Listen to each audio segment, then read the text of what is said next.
J'espère que vous allez bien. Aujourd'hui, je voudrais vous parler des défis des étudiants. Voilà, les défis des étudiants africains à l'étranger.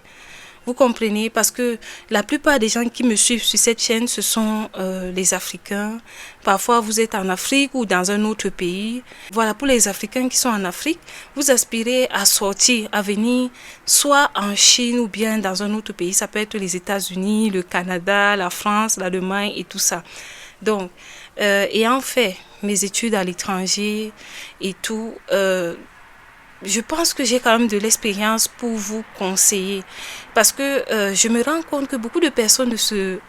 Bref, on va encore répéter. Beaucoup de personnes ne se rendent pas compte que voyager, c'est un projet. Oui, on ne voyage pas au hasard. Si vous décidez de faire vos études à l'étranger, c'est parce que vous voulez une éducation de haute qualité, vous voulez vous démarquer des autres personnes, vous voulez avoir plus d'opportunités. Parce qu'on sait qu'il y a des écoles où quand tu réussis à, à faire ton parcours là-bas, ça t'ouvre les portes parce que ce sont des grandes écoles sur le plan mondial. Vous comprenez? Donc voilà. Mais je me rends compte que vous, parfois, je ne dis pas tout le monde, parce que tout le temps, je reçois des messages des personnes qui sont en Chine, qui ont fait 1 an, 2 ans, qui ont fait quelques mois, ou bien des personnes qui sont ailleurs, au Canada, en France. Il y a aussi des personnes de ce côté-là qui veulent venir en Chine. Hein? Donc, c'est un peu ça. J'essaye de vous écouter par rapport à ce que vous me dites. Hein? Pour des personnes qui viennent souvent me parler de leurs difficultés, surtout ceux qui sont en Chine, c'est en fait, parfois il y a le manque de préparation, voilà, et aussi le fait de ne pas avoir eu des bonnes informations, tout simplement. Euh, Mon message aujourd'hui s'adresse aux parents et aux étudiants, voilà, parce que il y a des parents qui me suivent, qui me contactent souvent et voilà, qui me demandent d'encadrer leurs enfants, tout ça. Il faut savoir qu'un voyage, c'est un projet. Et aujourd'hui, nous sommes au 21e siècle. L'information est accessible. Vous voyez, sur cette chaîne, je vous partage des informations. Il y a des sites aussi, il y a des sites officiels où vous pouvez trouver des informations. Il y a les moteurs de recherche.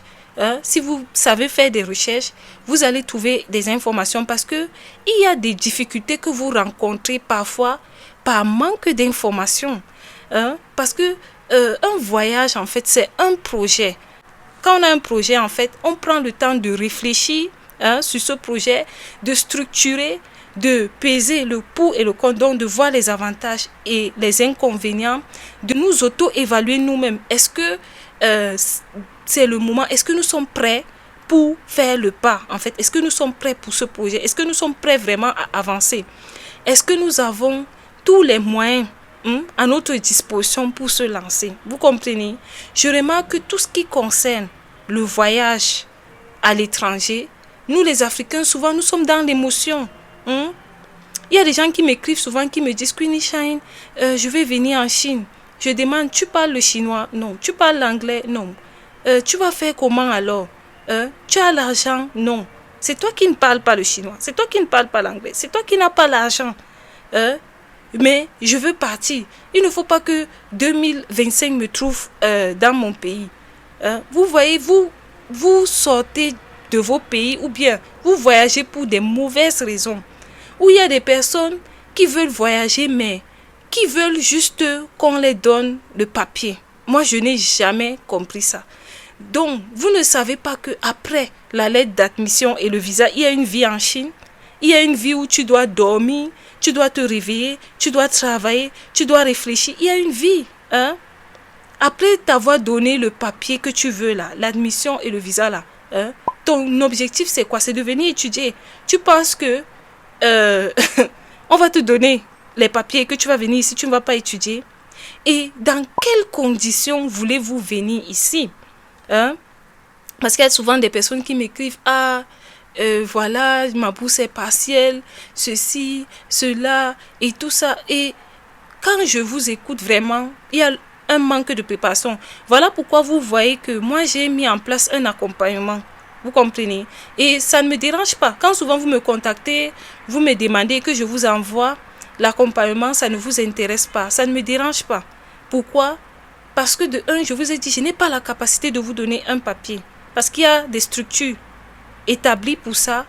Et de deux, je sais qu'un voyage, ce n'est pas juste un papier. Il faut d'abord une préparation en amont. Vous comprenez? Il faut d'abord vous préparer pour être équipé. Parce que notre réalité africaine et la réalité à l'étranger, ce n'est pas la même chose. Déjà, notre système éducatif avec le système éducatif chinois ici, ce n'est pas pareil. Il y a des dispositions que les autochtones ont que toi, tu n'as pas. Parce que vous n'avez pas grandi dans un même contexte. Pour cela, il faut une remise à niveau. Vous comprenez? Mais malheureusement, chez nous, les gens se concentrent sur une seule chose, l'admission. Je ne comprends pas. Et moi, vraiment, je n'ai pas envie de former les gens qui n'ont pas d'objectif. Vous comprenez? Je n'ai pas envie de fonctionner avec des gens qui n'ont pas d'objectif. Donc aujourd'hui, je vais vous partager les défis des étudiants africains à l'étranger. Et je vais vous dire pourquoi ces personnes rencontrent ces difficultés-là. Ensuite, vous conseiller. Parce que c'est très important. Sur cette chaîne, il y a beaucoup de conseils. J'aime vous conseiller. Voilà. Donc, voilà. Et je vais vous rappeler qu'un voyage, c'est un projet. Ce n'est pas juste un papier. Il y a des gens, vous voyez des choses sur les réseaux sociaux, ça vous excite. Excusez-moi de ce thème.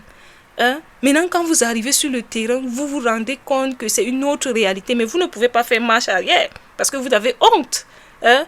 Quand vous étiez là, vous voyagez. Ah, je pars en Chine. Je pars au Canada. Je pars en France. Parce que vous pensez que c'est l'Eldorado. C'est ce qu'on nous a vendu. Vous savez, si vous voulez mettre une photo sur Internet, vous allez prendre plusieurs poses. Ensuite, vous allez choisir la plus belle photo pour mettre sur Internet. C'est pareil, d'autres ont bien vendu leur pays. Et on filme seulement les beaux endroits. Vous comprenez? Et quand c'est l'Afrique là, c'est souvent des endroits bizarres. Je ne sais pas pourquoi. À la télé, quand on parle de l'Afrique, il y a toujours un enfant qu'on montre qui a un gros ventre comme ça, sale. Je ne sais pas pourquoi. Mais quand c'est les autres là, c'est les beaux endroits là. Et là, vous tombez dans ce piège. Donc, quels sont les défis des étudiants à l'étranger? Premièrement, il y a les finances. Oui. Beaucoup de personnes parmi vous pensez qu'il suffit juste de prendre l'avion, arriver quelque part et votre compte bancaire va se remplir d'argent. Non. C'est pas comme ça. Il y a les finances. Voilà pourquoi, avant de choisir une bourse d'études, il faut réfléchir. Oui. Il faut comprendre le système du pays où tu vas. Est-ce que je peux travailler? Ok. Si je travaille, on va me donner combien d'heures? Est-ce que le nombre d'heures que je vais travailler va me permettre d'associer mes études et le travail et m'en sortir? Si je travaille, est-ce que ce que je vais gagner va me permettre d'arrondir mes fins du mois? Il faut réfléchir à tout ça. On ne choisit pas un moyen d'aller étudier à l'étranger au hasard. Si les parents ont l'argent et que c'est les parents qui envisagent vous envoyer, là, il n'y a pas de problème. Ça veut dire que ces parents vont assurer vos études. Ils vont s'assurer que chaque fin du mois, tu as ton argent de poche, on paye ta scolarité. Mais toi, l'enfant peut-être d'un paysan ou de quelqu'un qui n'a pas d'argent, mais qui est intelligent, qui veut une bonne éducation. Si tu veux étudier à l'étranger, tu dois réfléchir à tout ça. Ce n'est pas pour vous décourager, mais c'est pour vous amener à vous préparer. Vous comprenez? Parce que l'une des difficultés que les étudiants rencontrent à l'étranger, c'est quoi? C'est les problèmes financiers. Vous comprenez? Les gars vont faire souvent de ces boulots et les filles, c'est la prostitution, parfois. Pour des filles qui ne veulent pas travailler, d'autres vont se débrouiller aussi, d'une certaine façon. Chers parents, quand vous envoyez vos enfants à l'étranger, il faut le suivi. Malheureusement, je me rends compte, en tout cas c'est mon constat, des fois certains parents ne suivent pas leurs enfants. Certains parents se disent que quand l'enfant va arriver à l'étranger, il y a l'argent qui va couler et quand l'enfant voit comment le parent a dépensé pour l'envoyer, peut-être on a pris des prêts à la Réunion pour payer le billet d'avion, pour sa procédure, pour faire ci, l'enfant a honte encore de demander. Et vous ne savez pas comment les enfants sont souvent frustrés à l'étranger. Vous ne savez pas. Il y a des jeunes qui sont dans la dépression. Il y a des gens qui se retrouvent en train de boire. Et il y a aussi parfois des gens qui sont inconscients. Vos parents ont dépensé, mais vous êtes chaque semaine dans les boîtes de nuit. c'est quelque chose que je ne comprends pas. Comment je peux quitter l'Afrique pour avoir une bonne éducation, mais aller danser chaque semaine? C'est pas mauvais. Je n'ai pas de problème contre ça, mais je pense que pour les gens qui passent leur temps, qui partent chaque semaine, c'est pas nécessaire. Il y a des week-ends où tu vas t'asseoir, tu vas lire un livre. Il y a des week-ends où tu peux regarder un film. Pourquoi aller chaque semaine en boîte et te saouler? C'est pas... Vraiment, il faut réfléchir. Donc, chers parents, avant d'envoyer vos enfants à l'étranger, rassurez-vous des moyens qu'ils utilisent pour étudier. Voilà, si c'est des bourses d'études, c'est quelle catégorie? Est-ce que c'est une bourse partielle? Est-ce que c'est une bourse complète? Si c'est une bourse partielle, c'est quelle catégorie? Est-ce que ça couvre seulement la scolarité? Qu'est-ce qu'il faut? Tout ça, et il faut le suivi parce que des enfants ont souvent honte et après, d'autres font des choses bizarres pour survivre. Vous comprenez? Donc voilà. Et aussi, un autre conseil que je peux vous donner en tant qu'étudiant, c'est de vous former. Aujourd'hui, il y a les métiers du numérique, il y a les monteurs vidéo, les gens qui font le montage là. Des créateurs de contenu comme nous, on a besoin des monteurs de vidéo. Je ne dis pas que j'en ai besoin, non. Moi, je n'ai pas besoin, mais les créateurs en général. Il y a des visuels. Par exemple, quand vous voyez mes visuels, c'est pas moi qui fais. C'est pas moi qui fais ma miniature. Il y a quelqu'un qui s'occupe de ça. Il y a des community managers, des gens qui gèrent des pages là. Et aujourd'hui, de plus en plus, il y a des influenceurs, il y a des créateurs de contenu. Il y a tellement de choses que vous pouvez déjà faire en ligne pour vous faire rentrer de l'argent. Donc, renseignez-vous, faites des recherches. Donc, il y a tout ça. Et les filles, apprenez à coiffer. Par exemple, en Chine, la coiffure, ça paye. Moi, par exemple, je coiffe. La perruque que je porte, c'est moi-même qui ai fait. Les rastas, les braids que vous voyez sur ma tête, c'est moi-même qui fais ça. Moi-même. Et ça donne l'argent. Même les gars, ici, dans les salons de coiffure des Chinois, parfois, ils ne coiffent pas bien les cheveux crépus des hommes. Donc, vous, les gars qui veulent venir en Chine, allez apprendre à coiffer. Ça va vous faire rentrer de l'argent. Donc, réfléchissez. Vous comprenez? Donc, le premier point, c'est les finances. Le deuxième point, c'est le système éducatif. Oui. Si vous avez un projet de voyage d'études, vous devez travailler. Vous devez déjà commencer à faire des recherches sur le système éducatif du pays auquel vous voulez partir. Et commencer à vous réajuster. Parce que ce qui est sûr, vous ne pouvez pas rivaliser avec les autochtones. Et beaucoup de gens, quand ils viennent en Chine, ils disent la Chine est dans le futur. La Chine est dans le futur. Donc, sachez que la base, c'est l'éducation. Ils ont étudié. Ils sont allés dans d'autres pays où la technologie était avancée, ou même dans leur propre pays. Il faut voir comment les Chinois étudient. Et toi, tu n'aimes pas étudier, tu veux venir en Chine. Parce que tu te dis que non, moi, mon objectif, c'est le business. Même si je prends un visa études là, je vais faire le business. Renseignez-vous du système. Donc, il y a un problème de divergence de système éducatif. Donc, il faut vous mettre à niveau. Je vous parle souvent du test de HSK. Je vous parle des choses. Allez, mettre en pratique. Le troisième point, c'est quoi? Comme défi, c'est la culture. Oui, il y a la culture, la divergence de culture qui met souvent les gens mal à l'aise. Quand tu décides de voyager à l'étranger, il faut avoir un esprit d'adaptation. Tu ne peux pas arriver quelque part et que tu veux que ces gens font comme toi. Non, ils ont leurs habitudes. C'est toi qui es venu, on ne t'a pas invité. Tu as même souffert comme ça pour chercher une lettre d'invitation, pour chercher le visa. Maintenant, quand tu arrives, tu commences à les critiquer. Et vous êtes étonné que ce pays ne vous donne rien de bon. Ne critiquez pas une terre où vous voulez réussir. L'intégration. Donc, pour s'intégrer déjà, il y a certains prérequis. La langue, par exemple. Allez déjà apprendre la langue. Je parle toujours de la maîtrise linguistique. La langue est importante pour l'intégration. Donc, voici quelques défis des étudiants. Oui. Donc, quand vous décidez de voyager à l'étranger, il faut une certaine ouverture d'esprit. Et je voudrais dire aux parents qui me regardent d'accompagner leurs enfants. Vous voyez, d'accompagner, ça me plaît. Quand je vois les parents qui accompagnent leurs enfants, franchement, ça me plaît. Ne laissez pas vos enfants comme ça. Il faut souvent les appeler pour savoir comment se sont passées leurs semaines. Est-ce qu'ils s'en sortent est-ce qu'ils avancent? Parce que deux fois, il y a des enfants qui tournent en rond à l'étranger. Le parent est souvent même en train de dépenser sans un suivi. Et après des années, l'enfant n'a pas le diplôme. Ce n'est pas bon. Donc voilà.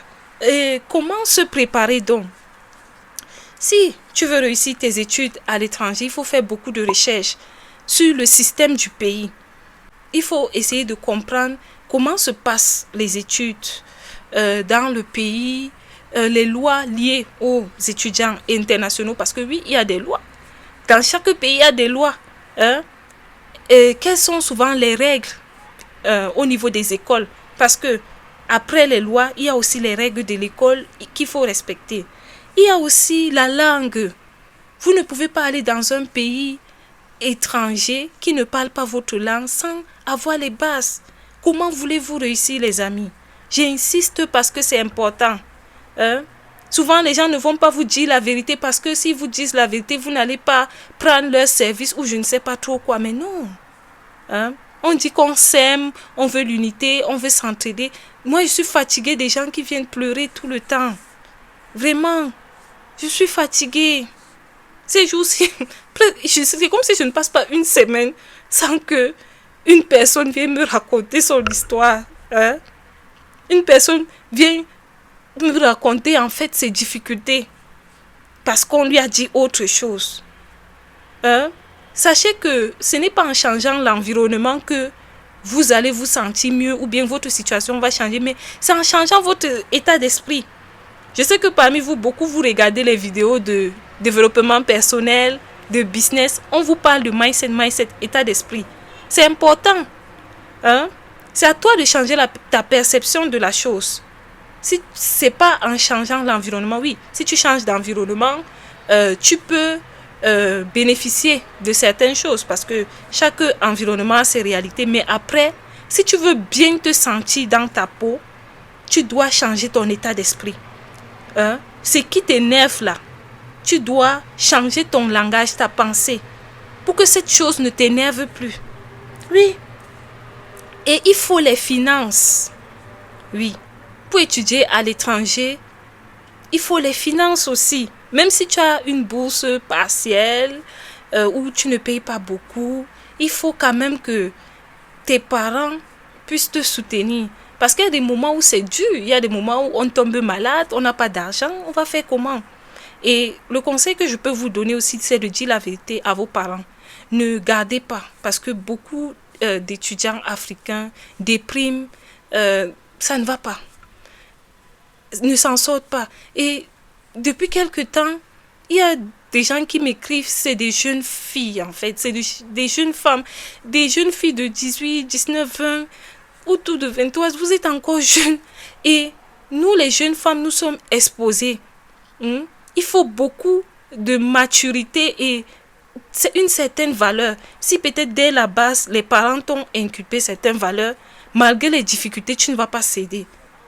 Mais si tu n'as pas une bonne base, il y a des filles qui ont une certaine moyen de subvenir à leurs besoins, qui ne sont pas très catholiques.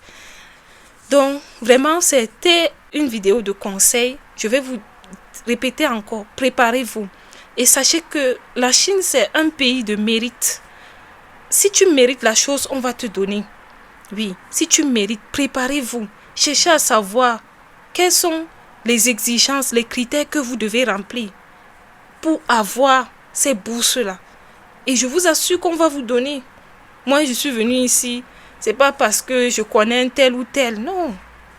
C'est la Chine qui m'a octroyé la bourse parce que je méritais, parce que j'ai travaillé.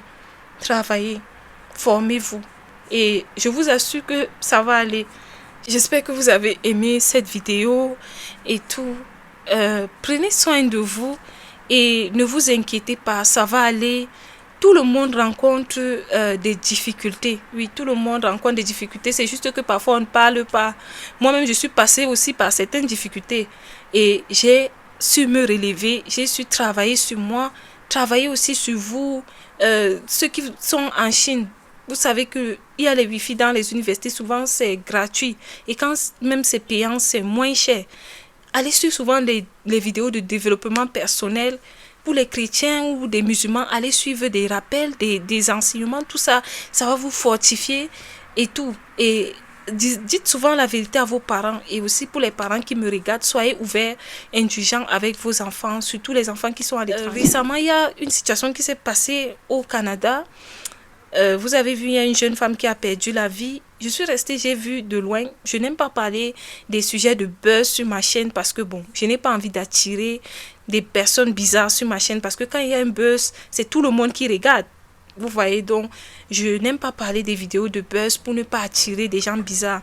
Donc je suis restée, j'ai dit, mais si cette maman n'était pas en contact, n'était pas complice avec sa fille, c'est que sa fille devait disparaître comme ça allait, beaucoup de temps allait passer avant que les gens ne se rendent compte de cela. Vous comprenez? Mais comme elle était en contact avec sa fille, c'était des complices. Ça a fait que, à peine quelques jours, elle s'est rendue compte, elle a dit non, ma fille n'a pas ses habitudes.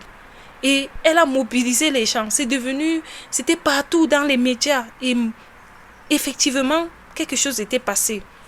Elle savait que sa fille n'était pas comme ça. Donc, les parents, quand vous envoyez vos enfants à l'étranger, soyez en contact avec eux. Oui. Vous ne savez pas ce que vos enfants vivent à l'étranger. Soyez en contact.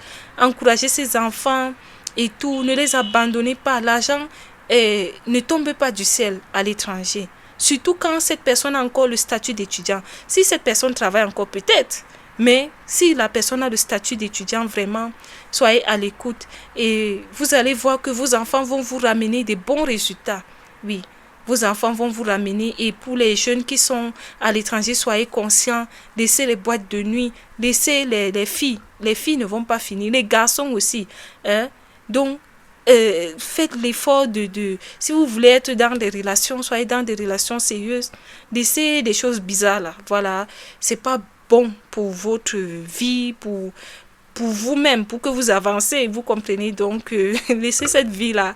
Ça ne va pas vraiment vous avancer, ça va vous retarder. Vous voyez, parce que si tu t'associes à une mauvaise personne, ça peut influencer ton avenir. Voilà, je ne vais pas entrer dans ces détails-là. J'espère que vous avez compris ce que j'essaye de vous dire. Voilà, si vous avez aimé la vidéo, vous avez appris, n'hésitez pas à liker, commenter, partager. On est ensemble, vous savez que je vous aime. Je suis votre grande sœur Queenie Shine. On va grandir ensemble. Voilà, on se retrouve à la prochaine. Bisous. Mouah.